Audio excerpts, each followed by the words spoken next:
Mama Akwaba, wa friend me Adwa searching Mesrel. Now I subscribe to my channel. Mia notification bell also for more news. Ebusianfo woman ya wakase or say Christian Awuni, I would trust in Kumawood or you need bring me papa. Now ebusianfo come here say Kumawood actors see omo cast on supporting NDC no omo campaign e dia mo na 2024 wetin ye win no come here say Ghana for empe idea no nti e no mo asuje egu omo support mo e chese Kumawood for no eye kom e no mo dia kodi party na chi na yese bi omo do Ghana bia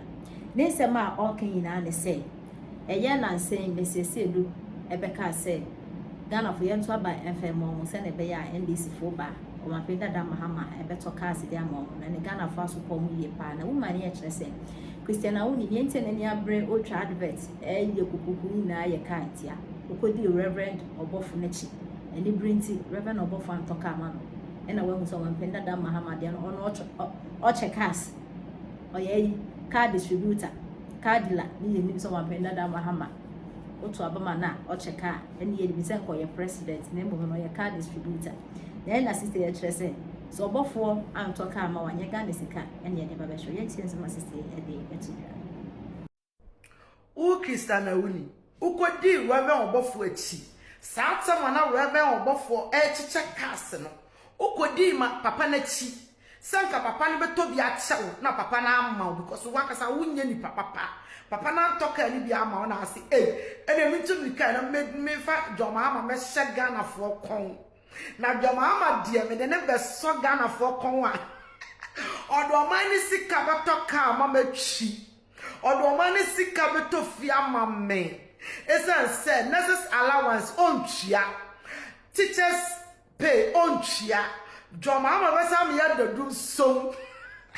enti wo de joma ama ba be so ye kon ye nji o ye nje na brante na ka wono krampa wono ba be fa no kwata buche na wa mo ono ka na so ye mashi ya metan enti Ghana for sankrofo we se mu no mesiasi edo me ewu se enye oman na no mo dwe oman no ho na mo omo afu de omo be die a jo Muhammad de wo ba wo do oman ni sika na beto to cars ni fie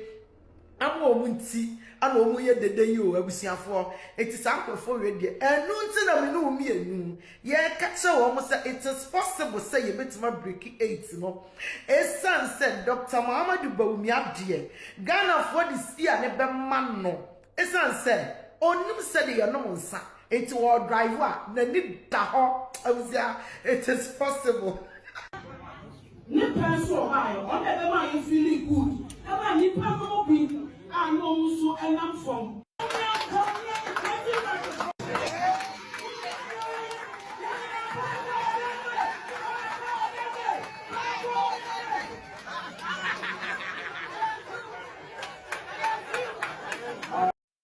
enkonwa omudi bae na ayema nti afi ekonwa ametuka me ni obi kuma hwene ko bebe bi bae no sister sorry na ye fa nkoma sofu panyi ti me hwe ono ankasa na oye sofu na me sorry na me de ma enye no kre me makonya na meteso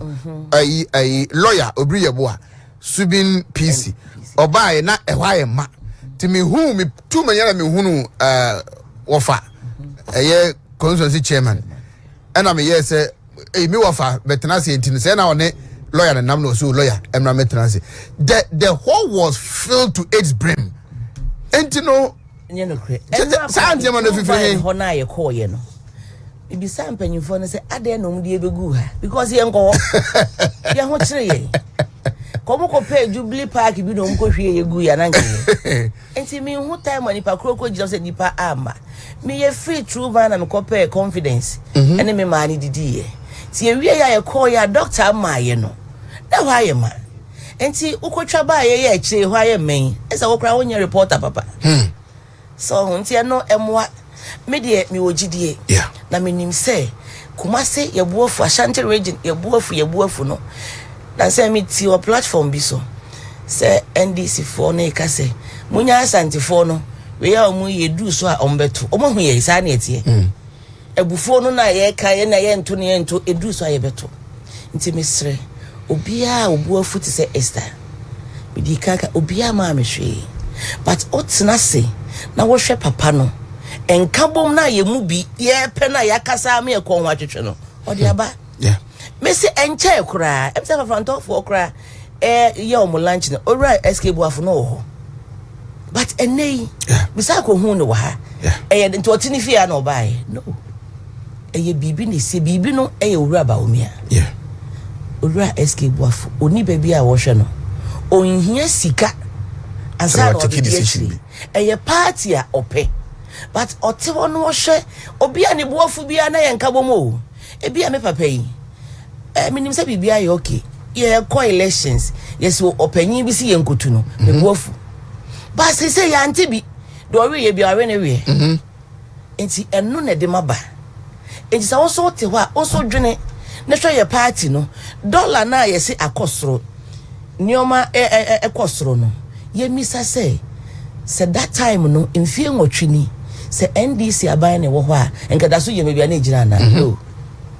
yeah me de me nkoka hwan ntokwa ene covid ne hwan ye nyina ye te ha time a NDC eba be fa akonwa no na dollar ye 1 cedi omoko na ye 4 cedis enti die na kire se omo na da so ti wo besi sa bi enka da so ejira ho a no eno nti ma ye mfa no nko a enye ye nyina ye nka mum na de ye beye ama party no aye akono owura no oba power wo mfie enwotwe se mfie na ye de ama no no sabi kwase abuobo ma se ne asa sorry yeah na se sie ya ye hu se o keka ne ma bom ni de misre obi a o meka ho na de no kra no se wo mu a na eba utimi kire wadwene yeah na ye wo suro bi se sabi onipa bi a manage nanado sankrofon be manage Dr. Baumiano enye no kre hwe omo di na chisese ene ne dam ensisa enti wo suro a menye sure se ye papa Fredo Ware nyame aboni tiri hwai se nyame ya adom na tumi ba obehwe owura ne se onye de emwa yeah we have the men so for the kai no correct yeah na either say men no omo tenchen e na omo wo mu ye adwuma no so bia ye ma omo kwan omo ntimi nya de se omo ye ebetimi esi but men ne de we have them inti the stress obi anka na komanto na yem na ye nyina ye ni echi na me say ba ko no menka hu ntimi mem ba we ya mai me ba mu enkunim de ba metimi akọ Jubilee House ho menko ho de o me ko pede yi menka ho ba we de so wan tena nchen na wo be ka ho na ye ya na se eba na animonyam ba obetimi de onsesi na me shi akọ bi na bibia no hene ba bibia no na me say 2016 na yes ye campaign na me say me ye century no if 2017 be 2020 no me say party no anasa aban ye bibi oba ama be gina wo say mini ye maba but 2020 ne de me ka ho bi ene awini ye ndi no me ye major stakeholder our government we mu enti no baby awoti bia no for whatever reason you can have any justifiable reason not to get on board. Then you have another equal justifiable reason to get on board. Enti brem na de beye moya de ya ebeye enti tranche yo na waka ho me hu yanka me ye campaign makodua you see owene party chairman Mr. T 2010